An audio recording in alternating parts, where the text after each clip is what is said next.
anxiety. So what do you do about the public's mental health? A revolutionary new program is coming out of Grand Prairie. That's next on The Jeff Crilley Show.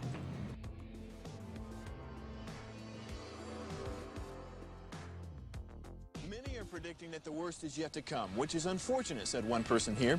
Until now, they've enjoyed the reputation of being the nation's icebox. Watched a burglar in his home this morning by webcam. As a journalist of over 25 years, stories are what make my world turn. Reporting live from the Dallas newsroom tonight, Jeff Crilley, Fox 4 News. But in 2008, I took the jump from my familiar life and started a PR firm from my home. We're talking about anyone with a camcorder like the one I'm using becomes a television network. We started slowly growing the company, and we now have over 100 clients, and we've branched into the world of live digital broadcasting. I now own 8 different TV studios and have a huge team, and the stories that I now get to share are sometimes the most important of my life. Life has a funny way of coming around full circle. This is The Jeff Crilley Show. Well, every single day in America, police are called to come to a home, and often the person they're dealing with has some mental disturbances, and cops just aren't trained to deal with that, certainly not the way that a mental health worker would be. To talk about that, Jeff Copeland, he's with the city of Grand Prairie. Thank you for coming to the show today. Thank you so much for the opportunity to come and talk about this. You bet. And you've been on the Grand Prairie City Council for how many years now? 9 years now. 9 years, okay. So tell us about COPE. So COPE is a brand new program that we're just rolling out here within the last couple of weeks, and it stands for Community Outreach, Partnership, and Education. And what we're trying to do, and my son, 29 years old, suffers from anxiety and depression, and we've all heard those words, but until you lived it and you've seen what it really looks like. And this young man has his mechanical engineering degree from Texas A&M. His wife has her physician's assistant degree from A&M, and then the doctorate at North Texas. 2 wonderful, beautiful children. Everything looks all hunky-dory. I'm blessed to serve on the City Council in Grand Prairie. You go look at my page, everything looks all normal. So we're here to say we are normal. And my son, I went to him first, and he agreed, you know, Daddy, I'll be the face of this, and I'm saying I will be too, because I want people to see that this is affecting so many families, and it's an issue that people try to sweep under the rug at times. And you know, if your child fell and broke their arm, you'd go get them help. And if your child is hurting, and there's so many things that I didn't understand about it when he was growing up, and then he went off to college, and we started experiencing some really, really bad things, and you just get better at knowing what it is. And so we want to try to help people. We want to help people avoid what we've been through. Outstanding, and thank you for your leadership. There was a piece on NBC5 not long ago. Let's go ahead and roll that. The Grand Prairie Police Department is starting a new program aimed at helping those living with mental illness. The Community Outreach Partnership and Education Program, or COPE for short, will gather details about those suffering from mental health challenges so that officers are better equipped to help them. Here's Jack Heiberger. In law enforcement, they are among the most challenging interactions, but a new program launched by Grand Prairie Police aims to not just better prepare officers, but also help those living with mental health challenges. The hopes is that when people register, then we will be able to go out and meet them at their homes, get to know them, get to know what their needs are. Courtney Runnels coordinates the program and says what sets it apart is its proactive approach. The days of police officers just being crime fighters are long over. Chief of Police Daniel Cessny believes the COPE program will ultimately save lives, not just by empowering officers with information, but helping to direct community members to health care before an encounter with police ever happens. Our community doesn't have the ability to pick up the phone and have a mental health therapist at their door within 4 minutes, but they can a police officer. So we need to understand that part of our role is to help protect our folks, serve them with their needs. Starting this week, Grand Prairie residents can register for the program either online or by dropping off an application. Cessny and Runnels both hope it will draw the community closer to the department. Let us get to know you and let us see if there's anything we can help you and your family with. Yes. Reporting in Grand Prairie, Jack Heiberger, NBC5. And for more information on how to register in this program and find out if you qualify, just go to our website, nbcdfw.com. Wow, what a great piece. So, and you were telling me off camera that there's hopes that this could roll out across the country. Absolutely, because we're talking about a coordinator. So what you saw there with Courtney, what happens is our citizens totally at their own election. So there's nothing controversial here. When they're healthy, when they're mentally healthy and feeling good, as my son says, it's my son's name is Kurt, and he says it's up to healthy Kurt to take care of non-healthy Kurt. When healthy Kurt's feeling good, they fill out a form. You would go up and you would meet with Courtney, and then you're going to be in our system. And so if you should get pulled over, we're going to see your license plate. If we should get dispatched to your address, we're going to see that. If you give us your mother's address, we're going to see that. We're going to take all the information that you will give us and put it at our officers' fingertips and then react accordingly. The state of Texas requires police officers to have 40 hours of CIT, crisis intervention training. Grand Prairie is at 106 hours.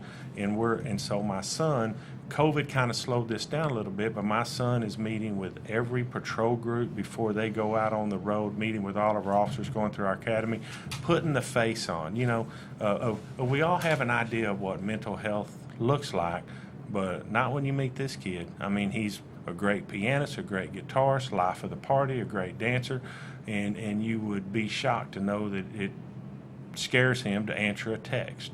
Yes. You know, it's just amazing how these things affect us, and so as a father going through it and being on the city council and being able to think, what can we do? I'll tell you, Jeff, that I was watching TV and I saw a mother and her son had mental health and had been shot by the police, and I'm not getting none of this is getting political or whether they should or shouldn't, but she was screaming at the camera, "Why didn't you know? Why didn't you know?" And my first reaction was kind of negative, saying, well, how could we know? How could the police know? How can you blame the police for not knowing?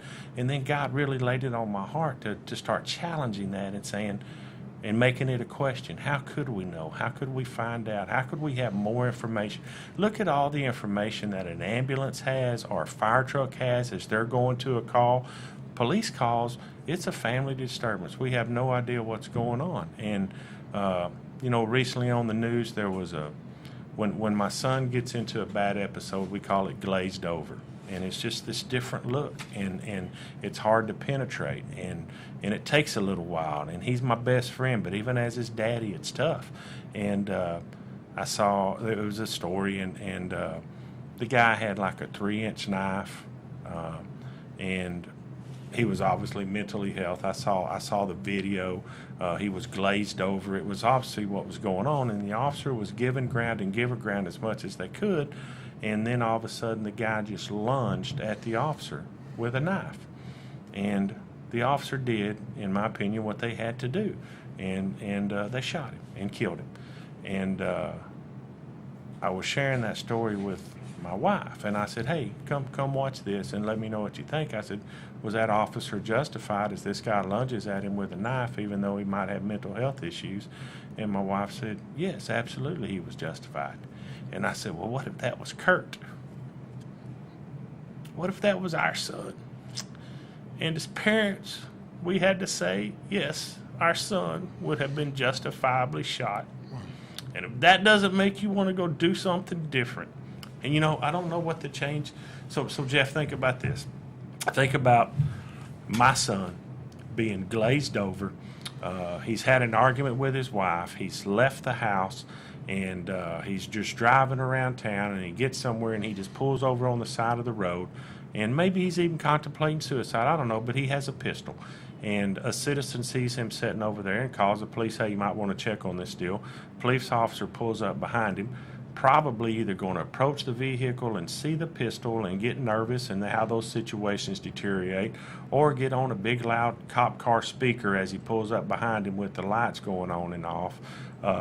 And then that makes my son shut down further as well, because his father can't get through to him, much less a police officer that's a stranger. And so now that same scenario under Cope, because he's filled out the form, when we see we're going to a call on that license plate, we know Kurt. Because after he came up and interviewed at the police station, our other officers just drop by and check on him from time to time and say, how are you doing? You on your medicines? Everything going good? So we now have a relationship.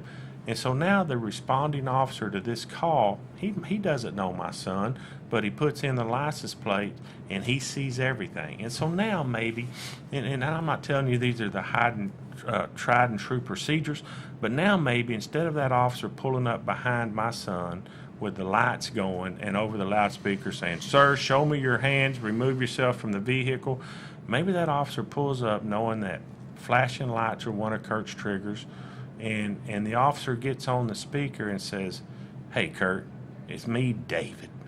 And I know I'm in a police car right now, but I'm here to help you. And I don't want you to hurt me, and I don't want me to hurt you, so can you show me your hands? Because one thing my son stressed to us is, in his darkest hours, as strong as his support group with, when he would go into those glazed over situations, he needed somebody to say, I want to help you. And so you couple that with 106 additional hours of training that our officers are undergoing that are well beyond the state mandatory, and putting our faces, our story, my son's face, our family's story, and allowing these officers to see what it really looks like, you know? Wow. I just think you're doing the Lord's work. I mean, thank you, brother. God put a number on your heart. Well, he did. He certainly did. I have never been burdened like that before, and he did.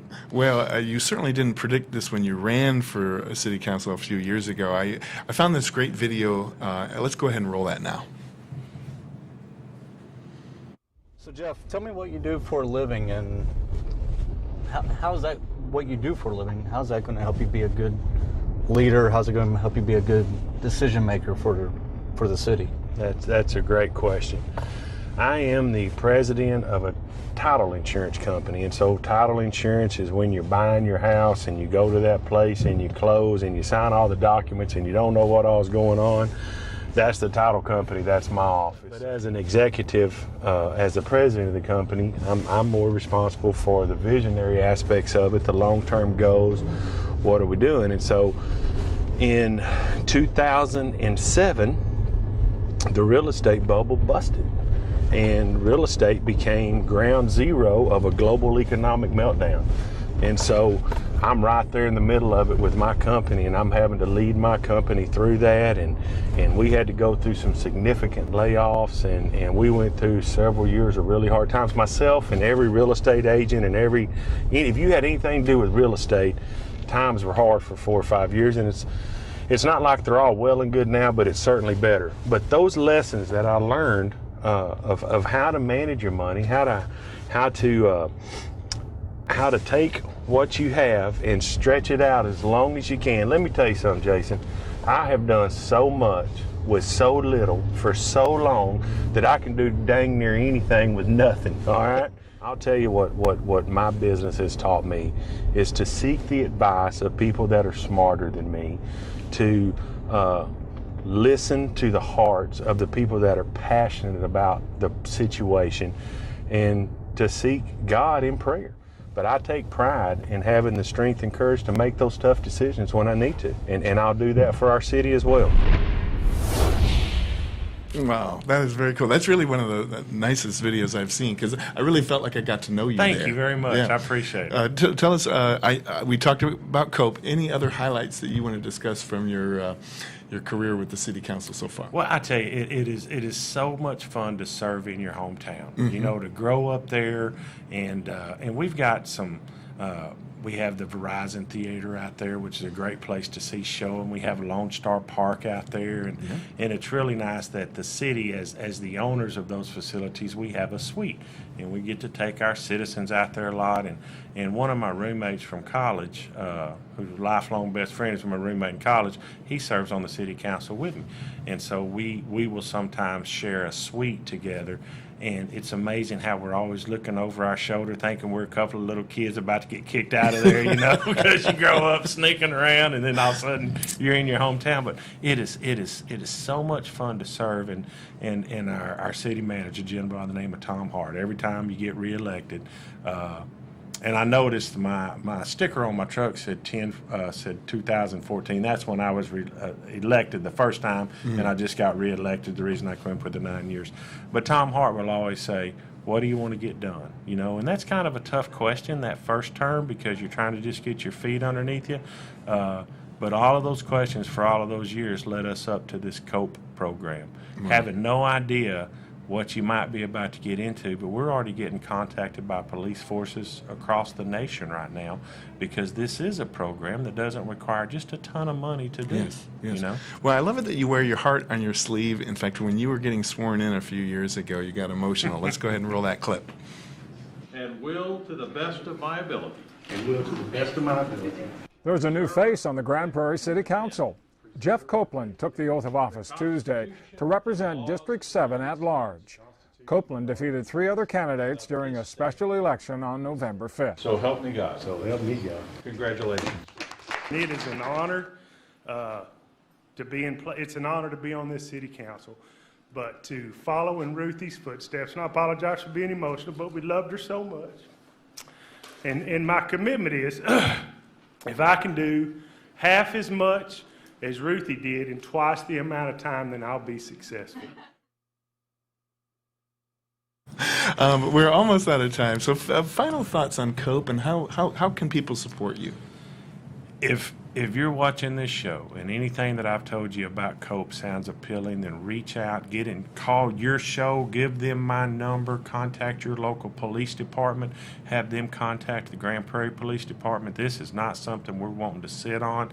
We've done the groundwork on this deal, and we would love for it to just catch fire throughout the nation. I'm meeting with 3 different police departments this week just to have the initial conversation of how does this work, what does it look like, and of course our Grand Prairie Police Department is absolutely wonderful and they know all the ins and outs, but I can go out and tell the story, and it's a great idea. Outstanding. Well, I thank you for your service. We're going to end with the website so people can get in touch. There's the Grand Prairie website, and you can navigate to the COPE page. Jeff Copeland, thank you so much for coming on the show. Jeff. You were Appreciate awesome. you, buddy. You bet. And that's it for now. We'll see you next time.